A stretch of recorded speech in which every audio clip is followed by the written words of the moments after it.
Welcome around the campfire, folks. I'm talking to Glenn Alfieri of GK Calls, Waterfowl Calls. And where are you out of, Glenn? We are based out of Troy, Michigan. And you've been in effect since 1999? 1999, yep, 24 years now. Okay. Yep. And you're in business with your dad, Bob? Yep, my dad, so we started the company, when we first started doing this show, we're at the Bay City Waterfowl Festival right now. Our company used to be called Wing Feather when we very first started, and we were a supply company. We sold blinds and Kent ammo and Final Approach blinds and, Bigfoot decoys, everything like that. And, we were selling grounds calls, and we were selling a fellow Michigander, Todd Sabota, had a call called the Giant Killer. Uh-huh. And he created this call, and he was a competition caller himself. And he would, we would sell the call, and he was competing, and he won the Michigan State competition many times. And as the years went on, Todd was kind of getting out of it, and we were getting, kind of gaining traction with the supply business. And we ended up purchasing the original Giant Killer from Todd. So then, as time kind of went by and more stores, kind of came into town like Cabela's and whatnot, selling the supplies was harder because it was harder to compete with prices. Yeah. So we kind of reformatted the whole company and rebranded, and we went from Wing Feather to GK Calls, which is the original call is called the Giant Killer. Giant Killer. Yep. GK for Giant Killer. Yep. So, and they call, I wondered about that. Yeah. So they call the Canada Goose a giant. So that's kind of the whole play on. And we didn't want killer in the name, just to be, so we went to GK Calls to be, family friendly for t-shirts and stuff like that. But that's what it stands for. It stands for Giant Killer Calls. So I've been doing trade shows with my dad since I was 11 years old, and I learned how to be a salesman here. I remember when I was a young kid, I wanted a QVC set of knives. It was like a 150-piece set of knives, and I begged my dad, and I said I could sell them, and he said, I'll buy them for you if you can sell every one of these knives at these trade shows. And he took me to every trade show we went to, and I learned how to be a salesman, and I sold every one of those knives. So till this day, I cherish that, looking back on, the early lessons that you don't realize is a lesson. And so I'm very fortunate. I got to bring my 2.5-year-old here today, and to have 3 generations here, and just kind of bring back all the memories of when I was a kid running around here. It's pretty cool to see him, and just taking pictures of my dad and him, behind the booth. It's a bigger thing than just hunting and selling in a business. It's part of our identity. So it's a special thing, and it's been a lot of fun throughout the years. Well, I met you and your dad the first time at Grindstone Port Hope Sportsman's Club Youth Day, and I'll never forget, you were giving every kid there a free duck call, and I got to tell you, it got real interesting under the lunch pavilion with all these kids. And the heck of it is, some of them sounded better than I ever could. I'm not a waterfowl caller. Yeah, we've really concentrated the last 10 years on the kids. We're giving another 100 calls away here today. We're giving 100 calls away at Point Moulet. I think there was 175 calls we gave away at Grindstone just a couple weeks ago. Yeah, that was how many kids were there. Yeah, so they all had a duck call. Yep. So we really try to focus on the younger generation because I was part of the MPHI pheasant thing. Yep. And looking at the average age of hunter in Michigan, it's getting up there. Oh yeah. And and it's for someone that, from a business perspective, if we don't have a younger generation getting into it, we have no future, number one, for our sport or for our businesses. But it goes bigger than that. It's the dog trainers, it's the dog breeders, it's the hotel, it's the gas, all those people that are spending that money to go hunting and travel. I think it's a $80 or $100 million business in South Dakota for non-residents, and the opportunity in Michigan is here, but we just need to have those. We need to recruit those hunters. So we got to recruit them. I small game hunting in Michigan and actually nationwide kind of takes a back seat. Yeah. Deer. Sure. Especially deer. Right. And anyway, I remember I had a bunch of kids come to my farm, and I had a guy with his beagles come, and and they'd never hunted rabbits before, and I had them in positions, turned the dogs loose, and I made sure they each had a mentor, which was one of the parents. And you know what? Most of the parents had never hunted rabbits either. They've been deer hunting and that, but you get into your waterfowl calling and all this, and they got a special youth hunt now, fortunately. And some old hunters, I never had that when I was a kid. How come?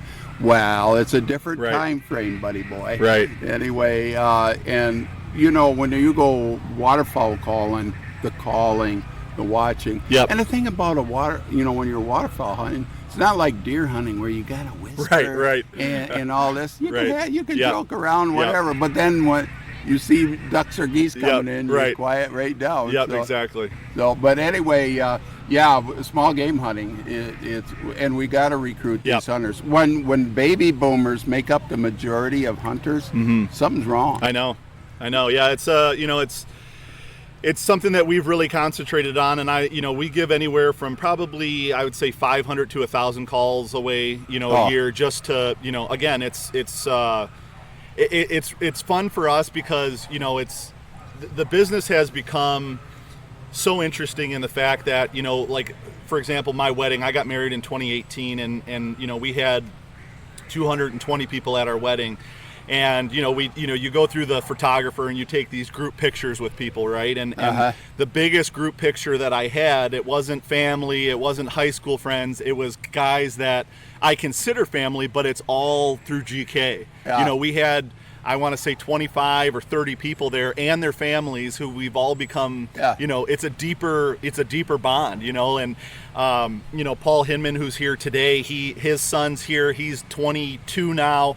I have a picture of me holding him up over there by the stage when he was, just 2.5 years old, and now Jack can hold my 2-year-old son, and it's a special business in the fact that, the relationships that we made are priceless. Paul Hinman, who's here today, his son's here, he's 22 now. I have a picture of me holding him up over there by the stage when he was, just 2.5 years old, and now Jack can hold my 2-year-old son, and it's a special business in the fact that, the relationships that we made are priceless. It's not, a lot of people think, being a small business owner is a get-rich scheme. It's not about that. It's about the bigger picture and the family and the relationships and just the memories we've made. This Bay City holds a special place in my heart and forever will, just because of all the memories we've made here. The Waterfall Festival. I think it's the 28th time they've done it. Well, COVID they had to not do it, but they've been doing this for quite a while. And when you look at Saginaw Bay, it's one of the premier waterfowl hunting some of the deepest history in the nation, for sure. And it goes way back. And there's a lot of people here. They've done a great job. It was COVID was hard on a lot of people, and what a wasted 1 and 2 years. And even a couple years ago, it was hard to get vendors and everything, and I don't think there's a single empty spot here this year. They did a phenomenal job. I was lucky to find a parking spot. Yep. A person was just leaving, and I waited. And man, they do a really good job. They worked really hard, and we work with them pretty closely with the kids event and sponsorships and things like that. So again, very fortunate to be able to do it for so long, and it's something that we always look forward to every year. So, well, you had a young man when I first got to your booth there that showed up, and his name was Jake Rober, and he's from Lansing. And he started looking over your calls, and when he started tooting on that call, holy smokes, that kid! I call him a kid. I think he's in his early 20s. That. Anyway, you could tell this is a kid. He grew up with this, and he was right into it. And I mean, holy smokes. It's really interesting, the different, advancements of callers that you get. And he came in, picked up the call, and it was, I told him, I was like, you should be on this side of the table, He was a great caller. And, and that just goes back to the the people we get to meet, and the callers and the just the knowledge that you get to gain just from conversations you get to have with customers. And it's funny too, that same thing, doing the show so long, the customers that come back every year and we get to see them. And Hunter Plinus, I met Hunter when he was he's a ninth grade now. I think I met him probably 5-6 years ago, and I met him because we donated a duck call. He took that duck call, he won the junior event, and then he came back to the booth because his parents came and they said, you have to say thank you. And he came over to me and said thank you, and I said, you're very welcome, and gave him a t-shirt. And so every year he came back, and we would talk. Now they're some of my best friends that that I have, like the Plinus family. You couldn't ask for better people, and it's all a relationship that just was curated from donating a duck call to now. I talk to Kevin, every day almost, just about whatever, checking on family and checking on, sharing trail cam pics and everything. And now we hunt together all fall, and it was all curated just through a duck call, so it's a special. You have a youth duck calling contest right here at the Waterfowl Festival right shortly, if I understand. Yep, they'll do a youth event where they donate.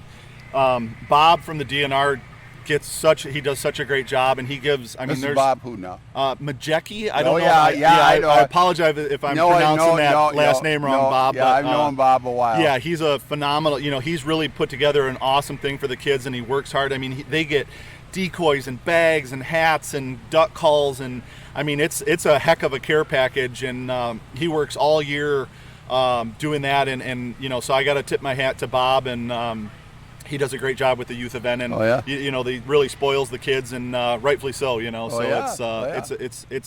It's a great event, and it just keeps getting better. And there's going to be an adult, big, and now I'm dying to watch. Yeah. Well, I'm dying to watch the kids because I know they'll do better than me.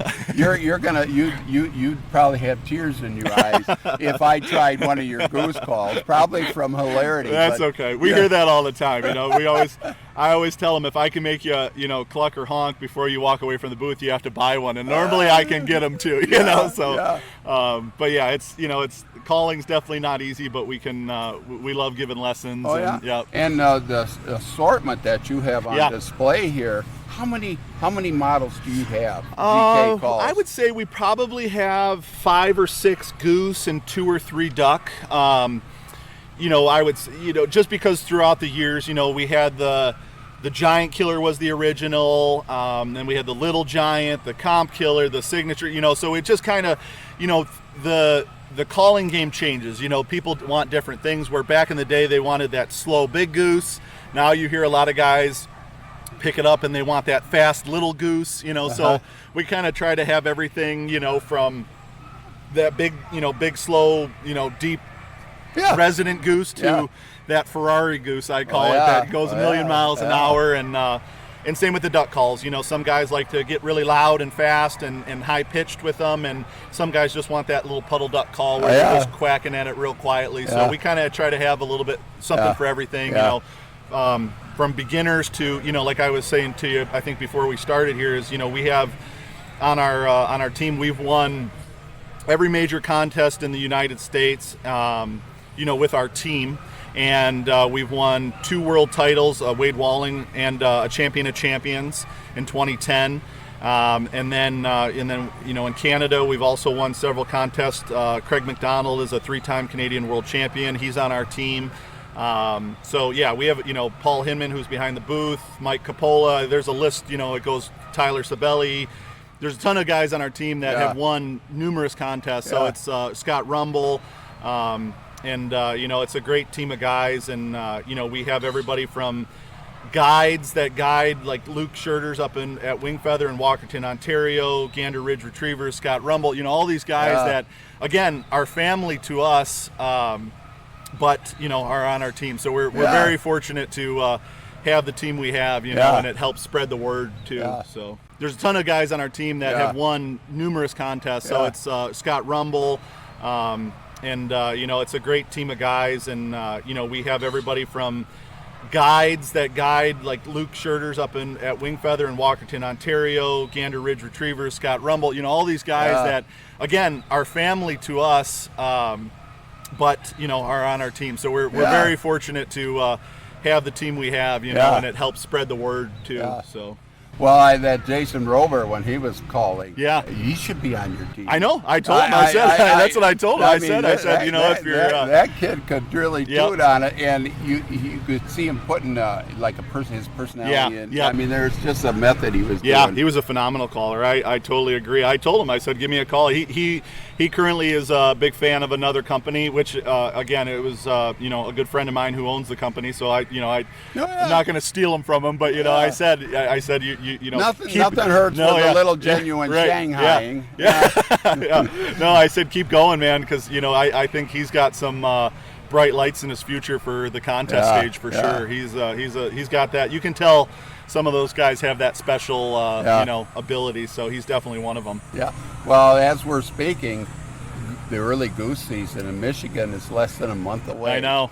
It's coming fast. It is. And that's a unique time period. It is. I enjoy that. It is. It's always a good time. You can either be in pants and a hoodie, or you could be shorts and a t-shirt and a swimsuit. It can be 90 or it can be 50. It's always an interesting time. But, and one of the places that I got invited to go early goose hunting is a campground. Oh, okay. And they got a pond near there, and these geese just about terrorize the campers, and they're messing all over. Really. I remember when I was a kid that there weren't that many, they were trying to bring the Canada goose back. Well, that's phenomenal what we have today. Yeah, it's overpopulated now, I would say. They're everywhere. Oh, yeah. Now, where all have you hunted?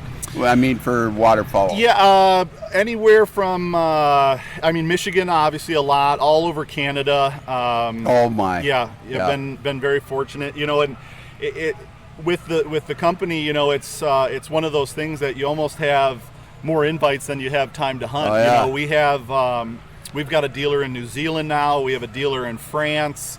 And we have standing invites to go hunt with them, but it's a big, I have a 3-week-old at home and a 2.5-year-old. So I know you just had a new baby when I was at the so it's hard to get on those crazy trips, but around the United States, South Dakota, North Dakota, Illinois, Minnesota, Ohio, just all just bouncing around all over. With Nebraska, we've got customers, and again, Team GK guys all over the place. So I got friends, a couple brothers that they go to Alaska waterfowl hunt, and they went to Alaska, believe it or not, in December last year. Oh, wow. And they were on this island, I forgot, anyway, they were closer to Russia than they were to Alaska. Wow.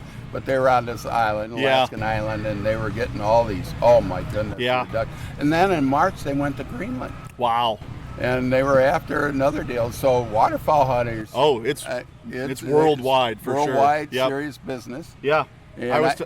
I see you also got a Labrador Retriever. He's old Gus is laying here in the shade listening to us talk. Yep. He's Gus is from Southern Oak Kennels North, another Michigan breeder and dog training company. They're also good friends of ours that we met through the hunting company, and I got him. He'll be 3 this year. So, and my dad, he got one this year. His name's Gage. So Gage is at training right now. I love Labradors. I lost my Labrador. What I have right now, and she's turned out to be a phenomenal water dog, and she's just 2 years old, is a German Shorthair. Oh, yeah, my favorite. And I mean, she's a powerhouse. I mean, I got a pond, and she loves it, gets right in there and just had one I actually got Gus because we lost our Shorthair. Her name was Ellie, and she had a surgery at 7 years old and had a complication, and unfortunately we lost her. And I've been there. Yeah, so right after I lost her, I got Gus, and he went off to Southern Oak and got trained, and he's got a couple. He's probably closing in on 1,000 birds, and he'll be 3 this year. So this year will be a good year for him. I don't know how much I'll get to hunt with a 3-week, with a newborn, but I can always convince my wife that I'm doing R&D, for the calls. It's business, it's work, So So that's like me with my outdoor writing. Even if I'm carrying a fishing pole over my shoulder going out the door, I tell my wife I'm going to work. Yep, exactly. I do the same thing. Yep. And she always laughs, like when we go to these trade shows. She's like, how long are you going to be? I'm working it, because she knows how much fun I have, because I like them so much, and but it's funny, So we have a lot of fun with it. Well, dogs, waterfall calls, waterfall hunting, what an atmosphere. And what an atmosphere for camaraderie, talking with the guys, joking around, and don't miss. Everybody will point out what you should have done and all this. But anyway, well, Glenn Alfieri, GK Calls out of Troy, Michigan. Yeah, you got a wonderful display here at the Waterfowl Festival in Bay City, and I'm not sure if there's really geese talking in the distance or people trying your calls, but we're close to the water here. So anyway, I want to thank you for being on my radio show, and it's always a pleasure seeing you and your dad, Bob, and talking to you. Well, I appreciate you having us, and we love what you do as well, and I think, it's just as important, what you do is spreading the word and in a positive way. So thank you for what you do, and it was great seeing you. It's been an honor, Glenn.